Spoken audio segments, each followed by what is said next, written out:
السؤال ده مهم وحلو جدًا. أوي. إيه هي علامات العلاقة الصحية في العلاقات، وإزاي نقدر نحافظ عليها؟ حلو ده، اهم. عشان إحنا اتكلمنا كتير على العلاقة السامة، Yeah. طب إزاي تعرف إنك بقى في علاقة صحية؟ Yeah. العلاقة الصحية أنت بتعرف إنك مرتاح، زي ما بيقولوا كده استفتي قلبك، أنت من جوّه الدنيا Peace of mind. سالكة smooth، مش حاسس بالأمان، مش حاسس إنك متهدد، حاسس إن التواصل سهل، مش كل تواصل بخناقة، مش محتاج تخبّي مش حاجة، محتاج تبرر طول الوقت.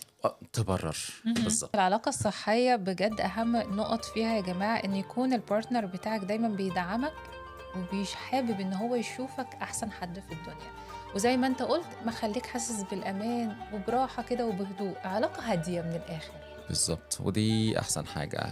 نحافظ عليها إزاي بقى؟ أنا شايفة إيه؟ لأ، شايف إن هُم بقى الناس يقولوا لنا، هنستنى كومنتاتكم على صفحة double couple في الموضوع ده، طبعًا أكتر comment وmention لأصحابكم هياخد جايزة كل يوم، ورمضان كريم مع double couple.